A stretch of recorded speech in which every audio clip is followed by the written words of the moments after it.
Graça e paz, irmãos, da parte daquele que é, que era e que há de vir. Amém? Estamos muito alegres por começarmos esse ano eclesiástico, o ano onde a gente inaugura no aniversário da igreja, para ouvirmos aquilo que Deus tem para falar ao nosso coração. Nosso Pai nos deu um tema esse ano, nos deu um assunto, nos deu uma direção chamada sujeitai-vos à vontade do nosso Pai. Sujeitai-vos à vontade do nosso Pai. Creio que isso é que o Pai vai falar conosco e trabalhar o nosso coração o ano todo. Eu lembro do período em que o povo de Israel passou pelo cativeiro babilônico. Eles ficaram ali durante 70 anos. Durante 70 anos, eles ficaram presos na Babilônia.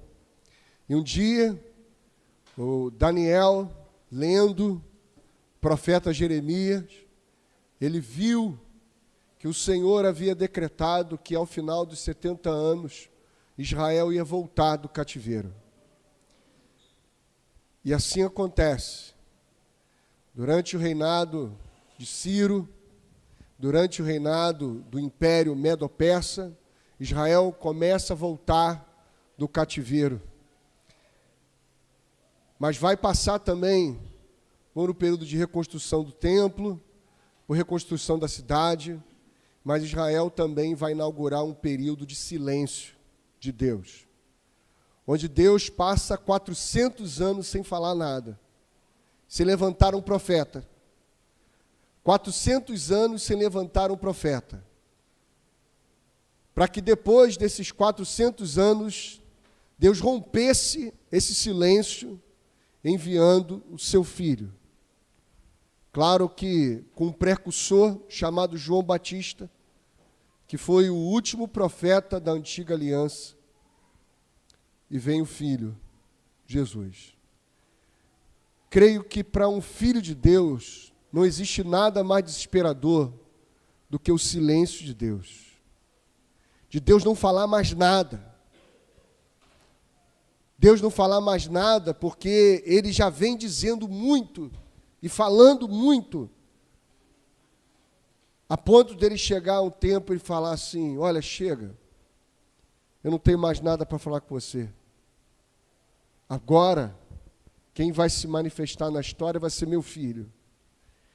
E a primeira vez que o filho faz isso, ele faz de forma graciosa, maravilhosa, não para condenar, não para julgar, mas sim para salvar.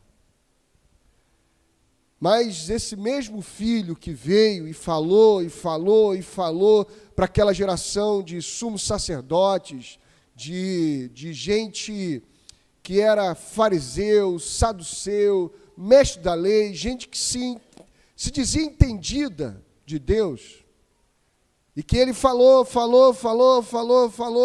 e aquele povo com o coração duro, chegou um momento que ele falou assim: chega, eu vou continuar falando, mas você não vai entender mais nada. E ele passa a falar por parábola. Jesus não falava por parábolas para ajudar ninguém a entender. Parábolas não são ilustração. Palavras são forçação de barra de Cristo para que aqueles que um dia ele falou e não quis dar ouvido, agora ele fala por parábola, porque eles não ouvirão mais. Então eu queria, em nome de Jesus, chamar bastante a sua atenção, porque estamos inaugurando nessa noite nosso ano eclesiástico, um ano em que o nosso Pai vai conversar conosco sobre a nossa sujeição à sua vontade. E antes da gente passar a palavra para o pastor Anderson, vem cá, pastor Anderson, eu queria convidar você a orar no seu secreto, no seu coração aí, pedindo a Deus para que você tenha ouvidos de ouvir, para que Ele te dê ouvidos de ouvir, para que não aconteça com você o que aconteceu com a geração do profeta Isaías, quem deu crédito à minha mensagem? A quem foi revelado o braço do Senhor? Isso aconteceu no período de Isaías, mas também aconteceu no período em que Jesus veio à terra. Muitos tinham ouvido, que escutavam, mas não ouviam. Tinham olhos que enxergavam, mas não viam. Então ore ao Senhor no seu íntimo, pedindo ao Senhor para que Ele te dê isso, ouvidos de ouvir a sua voz. O Emerson vai dedilhar uma canção e você vai poder orar, porque a semente, ela é sempre boa. A semente é sempre boa. A semente é maravilhosa. O problema é a terra, que às vezes é um pedregal, às vezes é um chão duro, às vezes está cheio de espinho. A minha oração é que essa terra aí que é o seu coração, nessa noite, seja uma terra fértil. Peça isso a Ele. Deus, me dá um coração sensível. Me dá um coração sensível à sua voz. Ora aí, meu irmão. Me dá um coração sensível à sua voz. O Senhor está falando. No meio dos barulhos, no meio das agitações. Eu sei que o Senhor está falando. Me dá um coração sensível para ouvir a sua voz.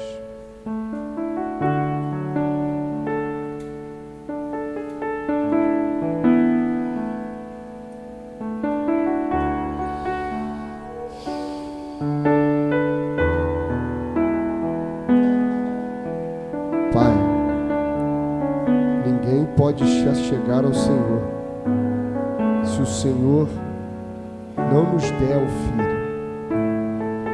É o Senhor, por meio do seu Espírito, que nos convence do pecado, da justiça e do juízo. Mas é o Senhor também que quebranta nossos corações. Então eu lhe peço, quebranta os nossos corações nessa noite. Tire as pedras, arranque os espinhos, passe o seu arado de forma profunda para afofar esse chão duro, para que a sua semente seja lançada e ao seu tempo venha produzir o fruto. Dá ao Pai, em nome de Cristo Jesus, por graça e misericórdia, dai-nos, ó Deus, o discernimento e a sensibilidade.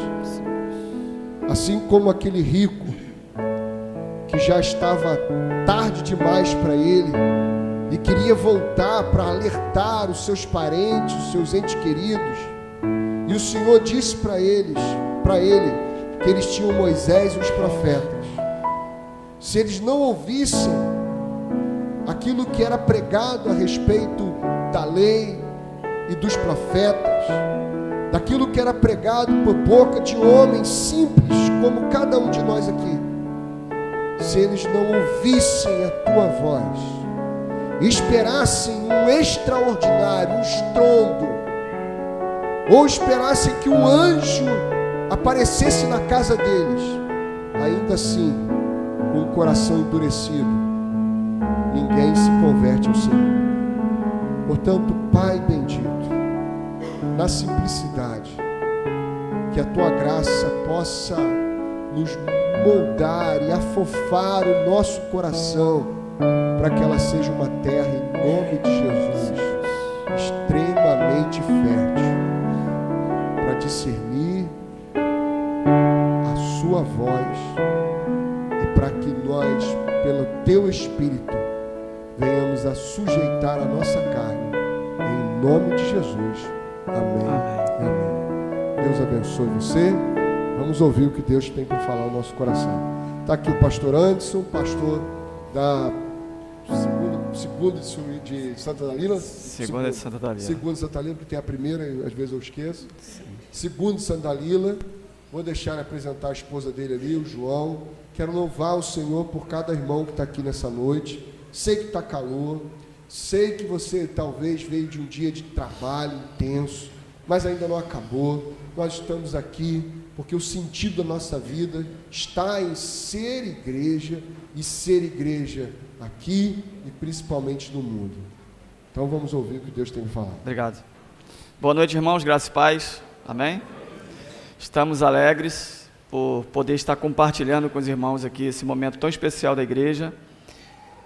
Estamos agradecidos ao pastor Antônio pelo convite.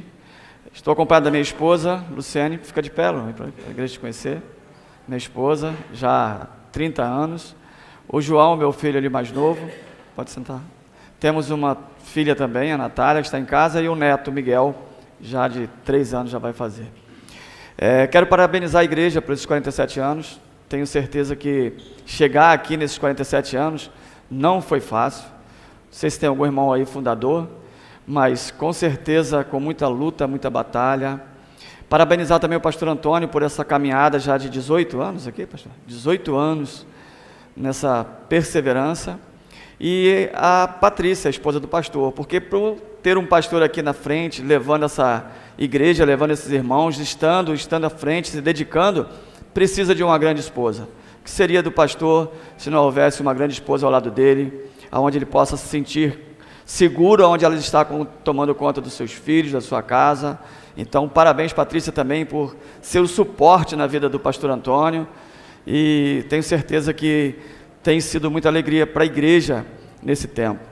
Esse tema, qual o pastor já falou e me passou, de que sujeitai-vos à vontade do Pai, é um tema muito forte para esse período que nós estamos vivendo, onde o Evangelho tem sido comercializado, onde o Evangelho tem sido vendido, onde a fé tem sido negociada.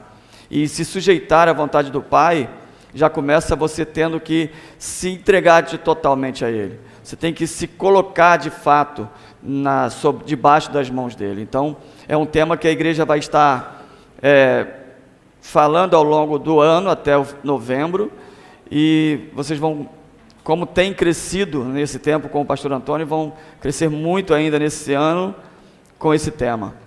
Espero que os irmãos, acredito que os irmãos vão se dedicar nessa meditação, nesse tema e nessa palavra. É um tema muito forte e bem propício para o ano que estamos vivendo, onde vivemos uma geração chamada geração líquida, onde só reclama, onde só murmura, onde não traz uma proposta de mudança, mas sim sempre uma reclamação, saindo de uma geração sólida para uma geração líquida. E pensando nisso, aonde você está? Em que tipo de geração? Na sólida ou na líquida? Nós vamos estar falando disso também um pouquinho.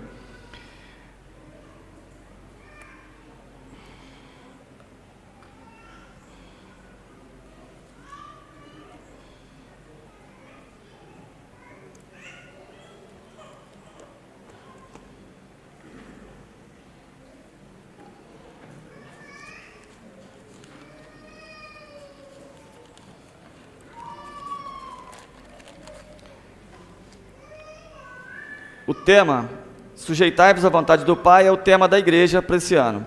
Mas o tema que eu coloquei na mensagem a qual eu irei trazer à igreja é chamados para santificar-vos. Um tema de um chamado. E o texto a qual o pastor me passou, Efésios 1, do 3 ao 5, que diz assim: Bendito seja o Deus e Pai de nosso Senhor Jesus Cristo, que nos abençoou com todas as bênçãos espirituais nas regiões celestiais, em Cristo. Antes da fundação do mundo, Deus nos escolheu nele para sermos santos e irrepreensíveis diante dele. Em amor, nos predestinou para ele, para sermos adotados como seus filhos, por meio de Jesus Cristo, segundo o propósito da sua vontade. Amém? Vamos orar? Senhor nosso Deus e Pai, mais uma vez te pedimos, te clamamos que inclina os teus ouvidos às nossas súplicas, agora nesse momento que estamos aqui meditando na tua palavra. Abra, Senhor Deus, a nossa mente, o nosso coração, para que a tua palavra venha fazer sentido em nossa vida. Muito obrigado por esse momento, é a oração que te peço, em nome do seu Filho amado Jesus. Amém. Bom, irmãos, para a gente começar a pensar nesse texto, precisamos pensar aonde Paulo estava quando escreveu, qual era a cultura que Paulo vivia. Paulo estava em Roma, vivia ali como romano, era judeu, mas também tinha todo o conhecimento romano e vivia em cima ou debaixo da lei romana. Quando Paulo está falando aqui de adoção e de paternidade, é muito importante para nós entendermos, antes de olharmos o texto todo, de como que vivia aquele povo diante da adoção e da paternidade. Lá em Roma, naquele tempo, a adoção era muito comum, também nos nossos dias de hoje. Porém, a adoção lá tinha um sentido muito forte. Aquela pessoa que era adotada pela família agora, ela passava a ter todo o direito, tudo daquela família, tinha tudo que aquela família tinha ali, ele se tornava direito daquilo, e ele também ele se desligava totalmente daquela família da qual ele saiu. Então, ele não tinha mais vínculo nenhum com aquela família da onde ele saiu, e passa a ter uma vida nova, zerada, começando do zero, naquela família a qual adotou. E o outro ponto muito interessante nisso, que até as dívidas que se ele tivesse ou que ele tinha adquirido na família anterior, ela era pagada. Não devia nada, zerava tudo, a vida dele começava do zero nessa família nova. Então olha, quando Paulo está nos colocando a adoção de filhos no pai e na vida espiritual, e colocando um paralelo da adoção da onde ele está vivendo, ele estava vendo isso, vivendo como que era a adoção lá. E esse filho adotado, ou que foi adotado, ele não podia mais ser adotado, ser vendido, ele agora era direito daquele pai. E um outro ponto, ele não podia recusar. Ele não recusava a adoção. O ponto agora do pai, em relação ao pai, olhando pela lei romana, ela tinha um nome chamado de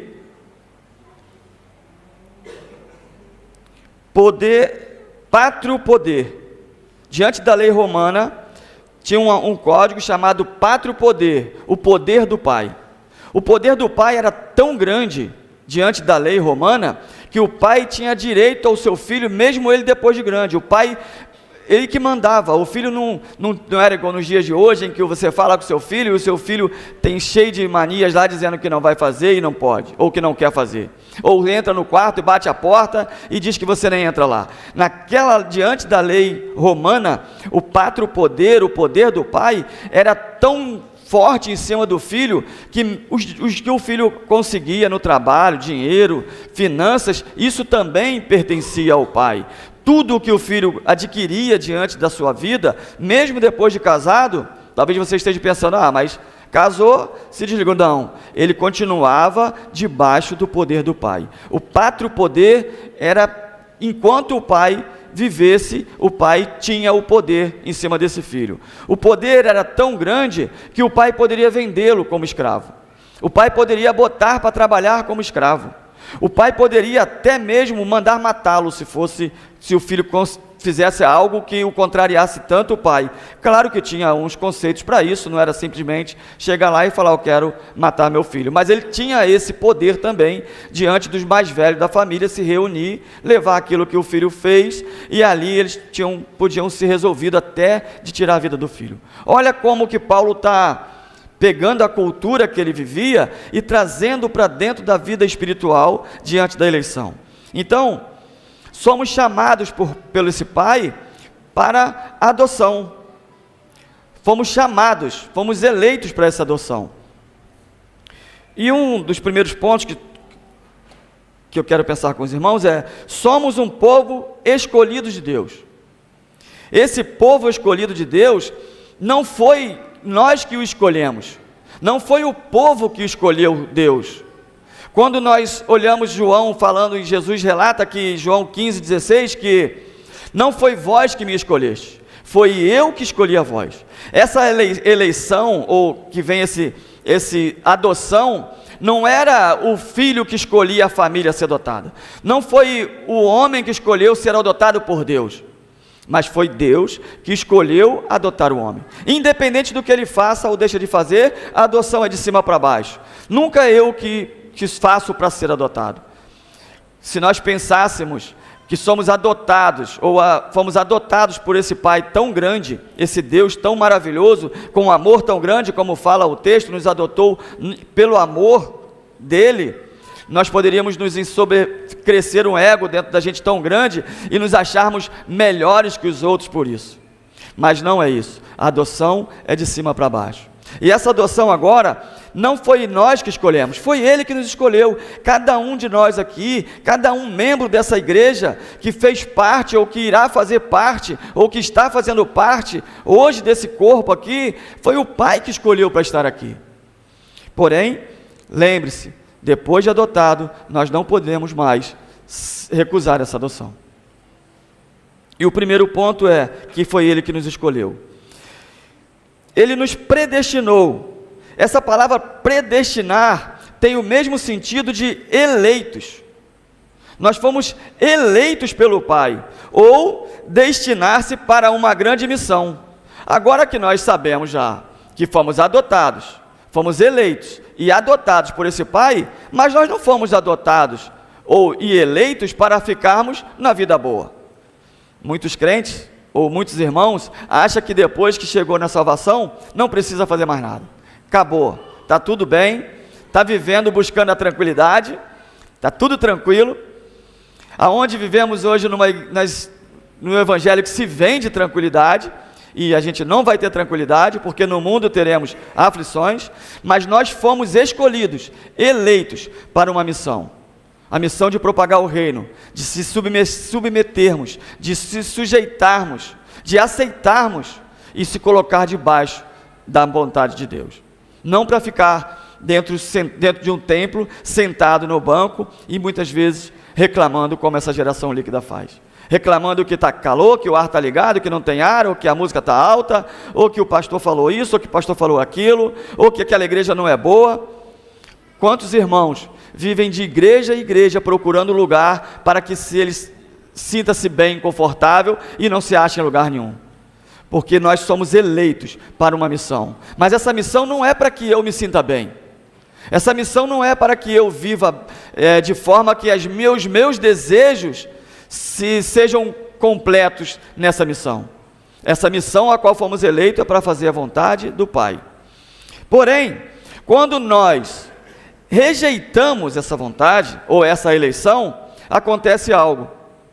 O Pai nos predestinou para que nós sejamos filhos adotados através de Cristo, mas filhos, com todo o direito. Porém, quando nós rejeitamos essa adoção, nós estamos tirando o nosso Deus, Yahvé, como o Pai, e colocando o diabo como nosso Pai. Não foi o diabo que gerou ninguém. O diabo não gerou ninguém, mas a pessoa que se rebela contra essa eleição, que se rebela contra essa predestinação, contra essa adoção, ela automaticamente está dizendo que ela não quer Deus como Pai, não quer Yahvé como Pai, mas está entregando a sua filha, o seu papel de filho nessa adoção ao diabo. Talvez você possa estar pensando assim: pastor, mas de onde você tirou isso? O próprio Jesus fala isso em João 8:49. Vocês que não me aceitam, que não querem me seguir, têm por vós o Pai como diabo. Não é Ele que escolheu ter vocês como filho, ou vocês não, irmãos, não é o nosso caso aqui, mas não é Ele que escolheu ter as pessoas que o rejeitam como filho, mas sim aqueles que renegam essa eleição, que está dizendo que Ele é o Pai. Isso é muito sério, irmãos. Isso é muito sério, porque talvez nesse momento que eu estou falando, e você talvez não esteja assim ainda meditando muito sobre isso que está acontecendo, porque é o que está acontecendo nesse tempo de hoje. Se nós sairmos, e eu já fiz isso, e convido aos irmãos, se quiserem fazer, pergunte na rua, quem que quer Deus? Todos, eu garanto, vai dizer que quer. Eu participei de um grupo de jovens, que tinha mais ou menos uns 16 jovens, e eu fiz essa pergunta a cada um, na nossa reunião: você quer Deus? Pessoalmente, um a um, você quer Deus? Você quer? Todos disseram que sim. E depois eu perguntei: vocês querem um relacionamento com Cristo, onde vocês têm uma responsabilidade como igreja, de assumir uma responsabilidade de filho? Não, pastor, isso eu não quero. Quando nós não conseguimos viver em relacionamento uns com os outros, quando nós não conseguimos olhar para o meu irmão como uma parte do meu corpo, dizendo que o meu irmão, o problema do meu irmão não é problema meu, eu automaticamente estou dizendo que não sou filho desse pai, que eu não aceito a adoção. Porque agora, quando eu assumo essa responsabilidade, porque essa eleição, essa adoção, me trouxe uma responsabilidade. Lembra de Jesus quando ele fica no templo, quando José e Maria vai lá, levar, uma vez por ano eles iam ao templo, então eles voltam para casa, Jesus tinha 12 anos, mas não era a primeira vez que eles iam lá. O judeu tinha esse costume de ir todo ano, então Jesus já estava com 12 anos, há 12 anos eles faziam isso. Mas naquele ano, eu queria pedir ao irmão que me arrumasse um copo com água, por favor. Naquele ano, Jesus fica no templo.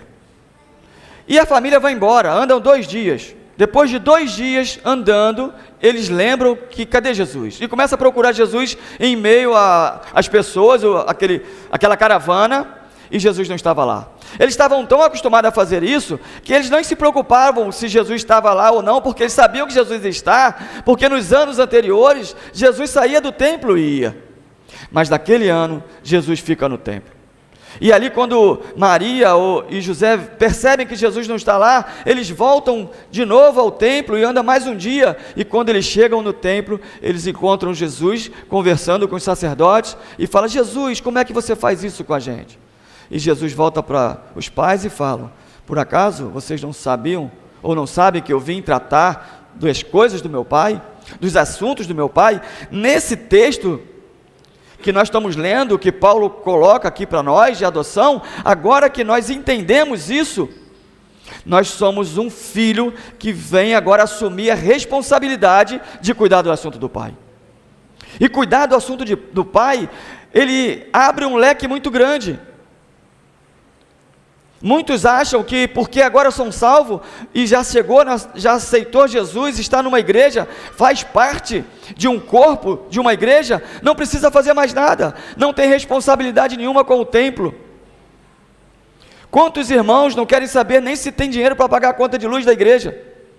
Por alguns irmãos, me perdoem aqui, pastor, mas por alguns irmãos poderia chegar na igreja e não ter energia, porque se dependesse dele, ele não ajudaria ou não ajuda a pagar a conta de luz.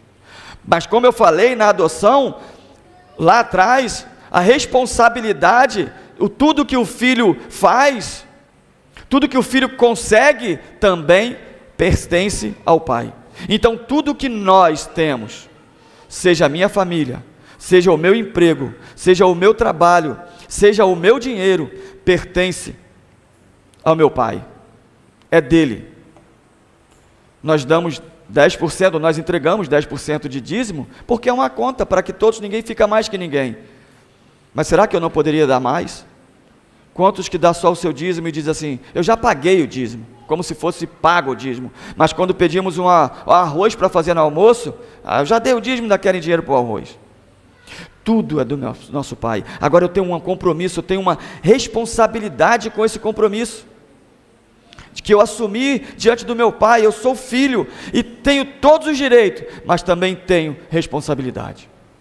Quando eu digo que o meu irmão não é problema meu, eu não estou olhando diante dessa adoção que fomos adotados por Cristo, eu estou olhando lá em Caim, quando mata Abel e o pai pergunta a ele: Caim, cadê seu irmão, Caim? Aonde está Abel? Senhor, por acaso eu sou tutor do meu irmão? Quantos que olham para o lado e diz: o irmão não é problema meu, o problema do irmão não é problema meu? É sim, agora como somos filhos adotados, para esse pai que nos elegeu para uma missão, tudo que envolve o corpo da igreja, o corpo de Cristo, é problema meu. Tudo é problema meu. Quando nós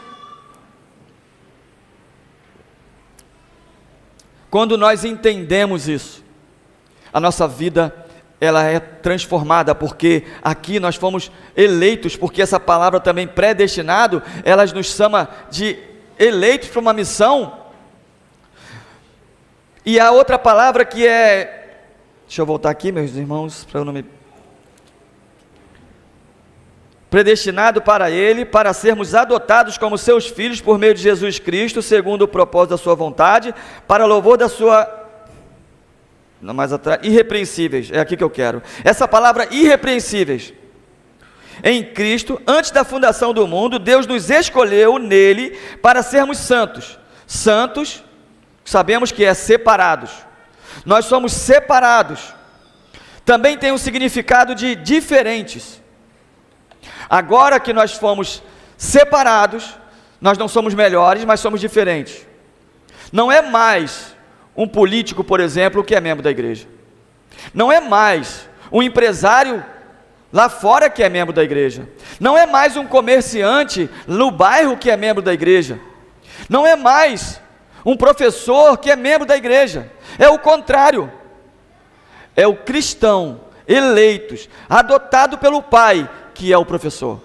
Aonde eu estou, a minha vida, ela é moldada não pelo que eu faço, mas pelo quem eu sou. Quantas pessoas que vivem na polícia, um cargo muito difícil de se viver hoje em dia, diz: aqui eu sou polícia, lá eu sou igreja. Não. Aonde eu estou, eu sou o corpo de Cristo. Jesus, ele nos salvou, ele nos adotou, através dele nós fomos adotados, mas ele não nos tirou do mundo. Pelo contrário, ele nos envia para o mundo. Estamos aqui aprendendo para viver lá fora, chamados para fora, significado da palavra eclésia, significado da palavra igreja, chamados para uma reunião lá fora. Nós não somos crentes aqui dentro do templo, nós somos diferentes. Engraçado que quando olhamos para uma igreja, por que sabemos que é uma igreja?